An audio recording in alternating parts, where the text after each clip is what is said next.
Hello, Siegfried Trent here again. Today's topic is what do I think about healthcare in Japan? This topic comes to me from my lovely wife and Trent, so thanks for suggesting it, darling. All right, what do I know about the healthcare system in Japan? Not a whole lot, to be honest. I had to look up a little bit to explain it. Mostly I'm going to talk about my personal experiences. Overall, though, Japan has a kind of single payer system, a government run health insurance program. There are different tiers of this health insurance program. If you're unemployed or you're new to Japan, like me, you've got kind of the base level insurance program. It's very cheap. It pays for 70% of all your medical bills. Doesn't cover things like maybe shampoo or stuff, but if you go to the doctor or you go to the dentist and you get something done, then it's going to pay 70% of your bill. It's just very simple. There's no deductibles and different tiers or anything like that. 70%, you pay 30%, that's it. Really nice. If you work for a company, you get a slightly higher level of insurance that the company contracts for. I imagine they pay a little bit more for it. You get a little bit more choice over what kind of procedures you can have and what you can do and things like that. It's the same 70-30 payout, so you pay 30%, the insurance program pays 70%. Pretty simple. Now, if you're elderly, then you get a sort of deluxe version of this, and it's going to pay 90% instead of 70%, so you only pay 10%. So really nice and simple to understand. It's not very complicated. You don't have all these kinds of negotiations. This is covered, that's not covered, these things. Pretty much so long as you go to a clinic that accepts the government insurance, you're in good shape. There are some private clinics that are not part of the government program. You can buy your own private insurance for some of these clinics and things like that. And if you're traveling in Japan, you can't use the national healthcare insurance. You have to buy a kind of special traveler's insurance. So that's the basic system. It's really easy to use. My premium payments are something only like $50. It's really low. The reason for that is this is like the lowest level. When you're new to Japan, you don't have proof of what your income is in Japan. And so you're going to get the best deal, basically, until such time as you've paid taxes, they've established what your income is, and then they're gonna adjust the premium level of the insurance based on your income. So it's always affordable. It's generally less than you're going to have for American insurance. Also, the things that you're going to pay for are going to cost less. So I went to the dentist to have a filling replaced, and I think at the end it cost me something like $12. That was 30% of the bill to do a filling replacement as a new patient. So that was fantastic. It also only took about 20 minutes to 30 minutes from when I walked in the door for the first time as a brand new patient to walking out with my tooth filled in. I thought that was excellent. There's kind of no nonsense. It's not so many frills. You don't get a lecture from the doctor. You don't get all this kind of bells and whistles, a free toothbrush or anything like that. They just do the work that you need done, and then you're out of there. So I like that. It's kind of simple and it's fairly direct. The only other time I've used the healthcare system was I went to a clinic when I had a cold about a year and a half ago. And that was pretty easy too. The doctor spoke just a little bit of English, so we were able to work things out. He gave me prescriptions. This is one other thing you're going to find that's a little different if you go to the doctor to get a prescription. In America, they tend to combine the drugs as much as they can into a lower number of pills. But in Japan, they're going to give you like a different drug for every symptom of your cold. So if you have a stuffy nose, you get this pill. If you have a sore throat, you get this pill. If you have lung congestion, you get this pill. And so you're going to get piles of pills. I think I had like 8 pills for kind of the common cold. And they all had a different schedule to take them.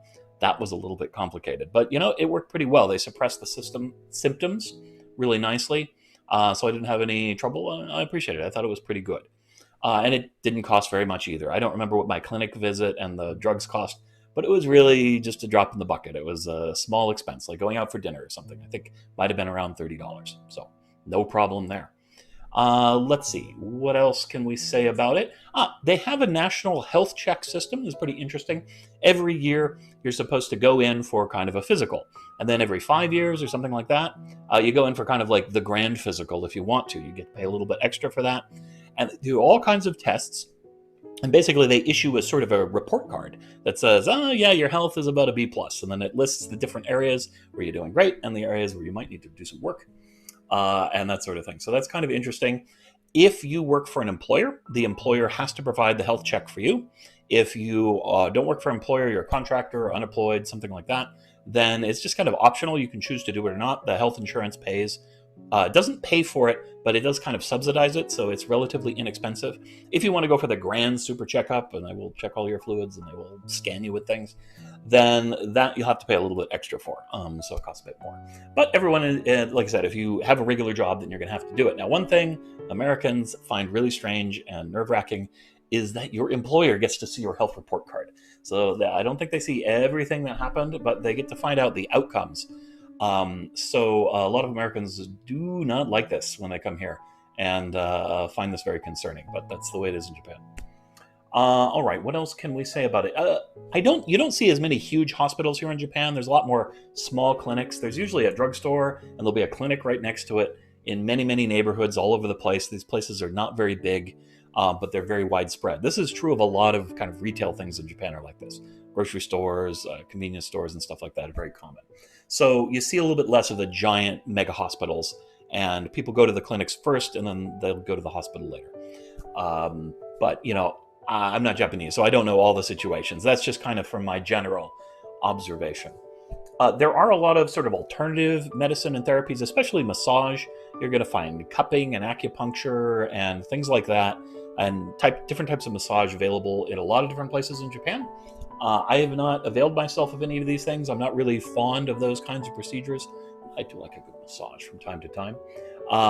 I tend to stick to Western medicine, and by and large, the medical system in Japan is a Western system. If you want to do like Chinese herbal medicine, that is not covered by the government. You go to a Chinese herbal medicine shop. There's a lot of that in Japan, but it's not part of the official medical system. It's something people do on their own. Let's see, anything else? I think that's about it. I will say, if you're a foreigner in Japan, English is somewhat common. You will have to search for a clinic or a dentist that has somebody that speaks English and can process English paperwork, but it's not necessary. You can just forge ahead and they will do their best, even though they don't speak your language. It can be a little bit difficult, but you can give it a try. But if you want somebody who speaks strong English, a lot of the time, those people are going to be found at the private clinics, which don't take the government insurance. So that's something to be aware of. But if you have the private plan or you just want to pay for it yourself because you really want to talk to an English-speaking doctor, then that's certainly available to you, especially in Tokyo and the bigger cities. All right. Well, I think that's it. One more thing that I think is interesting. There's a lot of concern in Japan. Now, generally people like their healthcare system here, but there's a lot of concern as to whether or not it's financially soluble over the long run. Now, they've had this system for a very long time, ever since the end of World War II, and it's been very successful for them.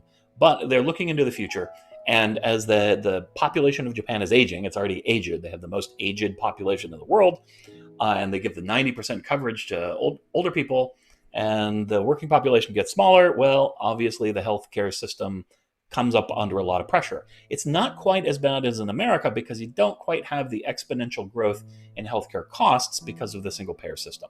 But healthcare costs are still growing. I mean, they do have to buy drugs on the international market, so it's something of a concern.